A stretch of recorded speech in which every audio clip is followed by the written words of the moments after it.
자, 신기반기 산업안전 산업기사의 저자 리더이자 한혜연입니다. 자, 오늘은 2022년 필답형 2회차 해설 강의 들어가겠습니다.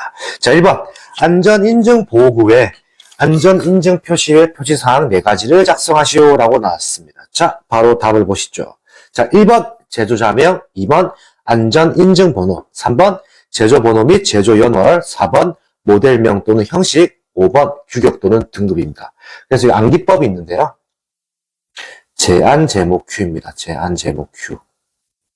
제목 Q인데 가로 열고 Q라고 하면 되겠죠. 그래서 제안 제목 Q 이렇게 외우시면 될 듯합니다. 자, 넘어가겠습니다. 자, 2번 산업안전보건법령상 안전보건에 관한 노사협의체 구성에 있어서 근로자위원과 사용자위원의 자격을 2가지 작성하시오. 단 노사협의체의 근로자위원과 사용자위원이 합의하여 지명한 사람은 제외한다라고 나왔습니다. 자, 답 바로 보실게요. 자, 근로자위원 먼저 보시죠. 1번 관계수급인 사업을 포함한 전체 사업의 근로자 대표. 2번 근로자 대표가 지명하는 명예산업안전감독관 1명. 다만 명예산업안전감독관이 위촉되어 있지 아니한 경우에는 근로자가 대표하여 지명하는 해당 사업장 근로자 1명. 3번 공사 금액이 20억 이상인 공사의 관계수급인의 근로자 대표입니다. 자, 넘어가시죠. 사용자 위원 1번 관계수급인 사업을 포함한 전체 사업의 대표자. 똑같죠. 근로자위원과 사용자위원은. 자, 2번 안전관리자 1명, 3번 보건관리자 1명. 단 보건관리자 선임대상 건설업입니다. 보건관리자 선임대상 건설업은 금액이 정해져 있죠. 그것도 역시나 교재 보시면 알 수 있어요. 자, 4번 공사금액이 20억 원 이상인 공사의 관계수급인 업장 근로자 1명의 사업주가 되는 겁니다. 이렇게 해서 근로자위원과 사용자위원을 구별해놨기 때문에 이 차이를 구별하셔서 잘 암기하시면 될 듯합니다. 자, 넘어가겠습니다. 자, 3번 다음 그림을 보고 FT도를 작성하시오. 단 램프가 켜지지 않는 것을 정상 사용을 하고 기본 사상을 SW1 오프, SW2 오프로 한다라고 되어 있습니다. 자, 답을 보시죠. 역시 여러분들이 좋아하는 거죠. 제외되었습니다. FT도. 자, 별도의 설명 없이 넘어가도록 하겠습니다. 자, 4번 안전인증 대상 방호장치의 종류 4가지를 작성하시오라고 나왔습니다. 이거는 뭐 여러분들 자주 봤던 문제죠. 자, 보시죠. 자, 1번 프레스 및 전단기 방호장치, 2번 양중기용 가부화 방지장치. 역시나 3, 4, 5가 나오죠. 3, 4, 5는 제가 묶어서 외우라고 했죠. 보일러 압력 방출용 안전밸브, 압력용기 압력 방출용 안전밸브. 압력 방출용 안전밸브가 동일하죠. 그리고 마지막 5번 압력용기 압력 방출용 파열판입니다. 그래서 3, 4, 5번을 묶어서 외우시고 구별해 놓으시면은 3가지의 답안은 제가 가져갈 수 있다고 제가 다른 강의에서 누차 말씀드렸었어요. 그 외적으로 절연용 방어구 및 할선 작업용 기구, 전기 기계기구 및 부품, 추락, 낙하 및 붕괴 등의 위험 방지 및 보호에 필요한 가설기자재. 9번 충돌, 협착 등의 위험 방지에 필요한 산업용 로봇의 방호장치입니다. 이렇게 해서 외우시면 될 듯합니다. 자, 넘어가겠습니다. 자, 5번. 계산 문제가 나왔네요. 작년 S기업의 근로자는 S기업이라고 하면 우리가 흔히 알고 있는 기업이 생각날 수 있겠죠. 자, S기업의 근로자는 100명이 작업하면서 1일 8시간, 연 300일 근무 중 사망이 1명, 14급 2명, 휴업 일수가 37일이 발생되었다. 이 기업의 강도율을 계산하시오라고 나왔습니다. 자, 그러면 먼저 강도율의 식을 봐야겠네요. 자, 답 보시죠. 자, 강도율은 연 근로시간 수분의 총 요양 근로손실 일수 곱하기 1000이 되는 겁니다. 자, 그럼 바로 식을 대입해 보시죠. 자, 연 근로시간 수. 자, 일단 먼저 100명이라겠죠? 그럼 100이 되는 거고요. 8시간이랬죠? 8이 되는 거죠. 100 곱하기 8. 그리고 연 300이 근무라고 했죠? 곱하기 300이 되는 겁니다. 근데 여기서 총 요양 근로손실 일수는 일단 아래 표로 보셔야 합니다. 아래 표. 참고표를 보시면 사망 신체 장애 등급에 따라서 사망 1, 2, 3급, 4급, 5급, 6급, 7급, 8급 쭉 해서 14급까지 있는데요. 여기에 대한 손실일수는 여러분들 다 외우셔야 합니다. 이거 기본적인 사항입니다. 자, 보시죠. 일단 사망 1명, 7,500이 되거든요. 7,500 더하기, 여기서 14급 2명이라겠죠. 자, 14급은 51일이겠죠. 그렇기 때문에 50 곱하기 2가 되는 거예요. 왜? 2명이었기 때문에.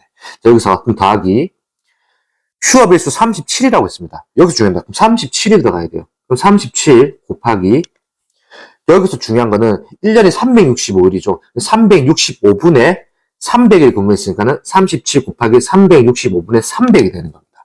그렇게 해서 곱하기 1000이 되는 거죠. 이렇게 계산을 하시면 31.79 하면서 쭉쭉 나옵니다. 근데 일단은 둘째 자리까지 표현했기 때문에 31.79라는 답안이 나온 거고요. 근로손실일수를 구하는 이런 방법에 대해서 휴업일수, 요약일수, 입원일수 곱하기 365분의 300 그리고 실제 근로일수나 실제 근로일수를 적어주시는 게 중요한 겁니다. 그래서 근로손실일수에서 조금 더 변형이라기보다는 조금 더 깊이 있게 들어간 문제입니다. 그런데 이런 문제들 여러분들 계속 이제 기출문제 보시다 보면 충분히 풀 수 있는 문제이기 때문에 이 계산식을 보고 계산 과정을 보시면 따라가야 합니다. 자, 넘어가겠습니다. 자, 6번. 노출된 충전부 또는 그 부근에서 작업함으로써 감전된 우려가 있는 경우 작업에 들어가기 전 해당 전로를 차단해야 한다. 당연한 거겠죠. 전로를 차단하는 절차를 보기에 골라 순서대로 작성하시오라고 나왔습니다. 자, 답 바로 보시죠. 일단은 답을 그대로 표현했습니다. 자, 1번. 전기, 기기 등에 공급되는 모든 전원을 관련 도면, 배선도 등을 확인할 것. 2번. 전원을 차단한 후 각 단로기 등을 개방하고 확인할 것. 당연하겠죠. 3번. 차단 장치나 단로기 등에 잠금 장치 및 꼬리표를 부착할 것. 4번. 개로된 전로에서 유도 전압 또는 전기 에너지가 축적되어 근로자에게 전기 위험을 끼칠 수 있는 전기 기기 등은 접촉하기 전에 잔류 전하를 완전히 방전시킬 것.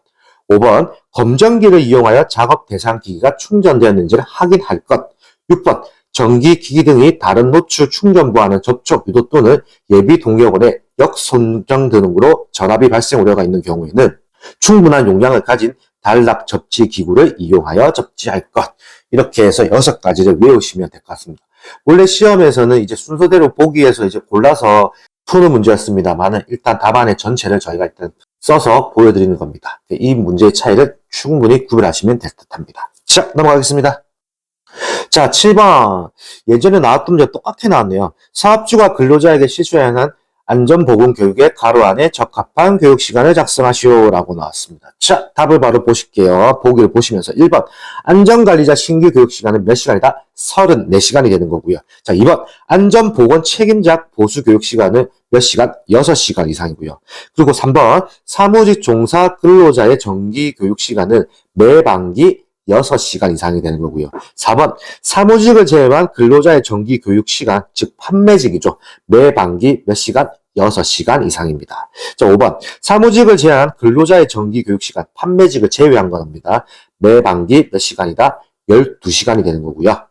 자, 6번. 일용 근로자 및 근로계약이 일주일 이하인 기간제 근로자와 근로계약이 일주일 초과 1개월 이하인 기간제 근로자를 제외한 근로자의 채용시 교육의 교육 시간은 몇 시간이다? 8시간이 되는 거고요. 자, 7번. 일용 근로자 및 근로계약이 일주일 이하인 기간제 근로자를 제외한 근로자의 작업 내용 변경 시의 교육 시간은 몇 시간이다? 2시간입니다. 2시간 이상. 자, 8번. 관리감독자의 지위에 있는 사람의 정기 교육 시간은 몇 시간이다? 연간 16시간 이상이다. 이렇게 표현하면 되겠고요.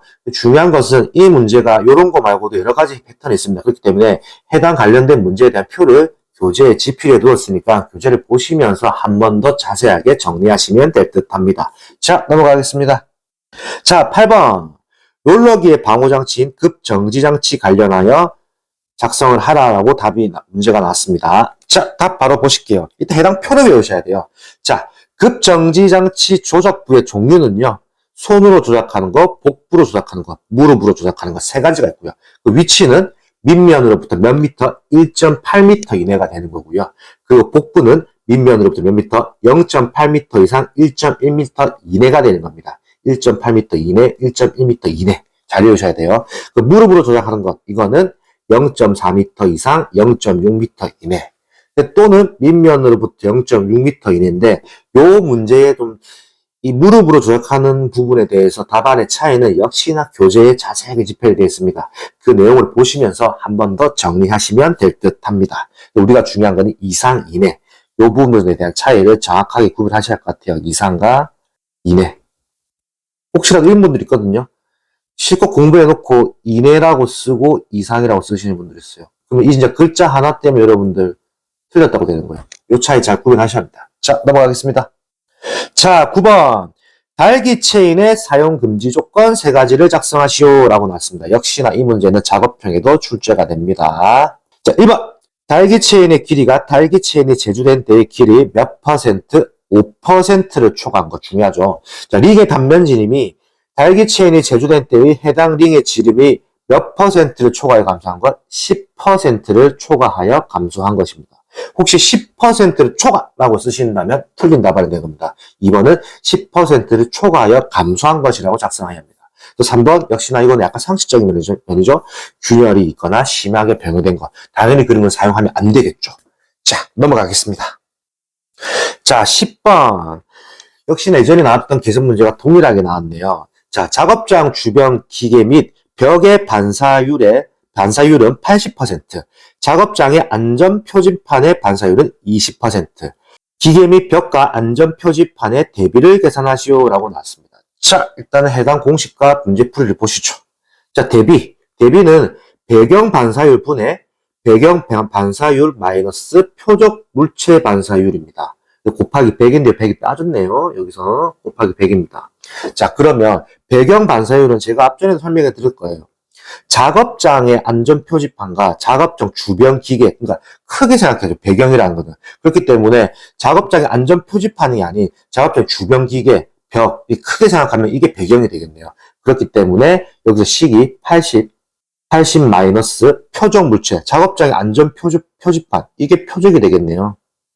그렇기 때문에 마이너스 20이 되는 거고요. 그래서 곱하기 100을 했을 때 여러분들이 알고 있는 답 75%가 나옵니다. 혹시라도 단위가 안 써져 있으면 75%라고 꼭 답안을 써주시기 바랍니다. 75만 쓰면 안 됩니다. 자, 넘어가겠습니다. 자, 12번. 산업안전보건법 기준에 의한 작업장에 적합한 조도의 기준을 작성하시오. 이 문제 참 자주 나오는 문제죠. 자, 보시죠. 자, 초정밀 작업 몇이죠? 750럭스 이상. 자, 2번 정밀 작업 300럭스 이상. 3번 보통 작업 150럭스 이상. 또 기타 작업 75럭스 이상입니다. 제가 이거 앞전 강의에 설명해 드렸는데 럭스 이상이라는 부분은 항상 강조해 드립니다. 항상. 그렇기 때문에 여러분들 이것도 중요한 게 L 대문자 꼭 확인하셔가지고 UX X는 소문자. 그렇기 때문에 750럭스 이상 이 부분에 대해서 정확하게 해놓으시면 되고, 뭐, LX 쓰시는 분도 있어요. 뭐, 이런 것도 상관은 없거든요. 다만, 우리는 답을 외울 때 정확하게, 그러니까 소위 말해서 변수를 만들지 않는 답, 변수. 확실하게 답이라고 만든 것만 외우시면 됩니다. 변수를 만드는 건 결코 좋은 건 아닌 것 같아요. 그렇기 때문에 이거는 750럭스 이상, LUX 이상 이 부분을 대문자, 소문자 구별해서 잘 외우시면 될 듯 합니다. 자, 넘어가겠습니다. 자, 12번. 산업안전보건법에서 정의하는 중대재해에 해당하는 3가지를 작성하시죠. 1번. 사망자가 1인 이상 발생한 재해. 2번. 3개월 이상 요양을 요하는 부상자가 동시에 2인 이상 발생한 재해. 3번. 부상자 또는 직업성 질병자가 몇 명?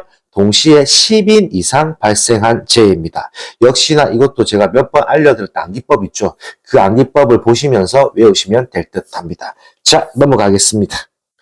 자, 공기압축기의 작업 시작 전 점검사항 4가지를 작성하시오 라고 나왔습니다. 자, 이 문제는 역시나 작업형도 출제가 됩니다. 작업형 출제가 되는 문제예요. 자, 답 보시죠. 자, 1번 윤활유의 상태, 2번 회전부의 덮개 또는 울, 3번 압력 방출 장치의 기능, 4번 공기 저장 압력 용기의 외관 상태, 5번 드레인 밸브의 조작 및 배수, 6번 언로드 밸브의 기능입니다. 그 암기법은 재미난 암기법 있죠. 저희가 만들었는데 윤회, 야, 공, 드 라고 하면 되겠죠.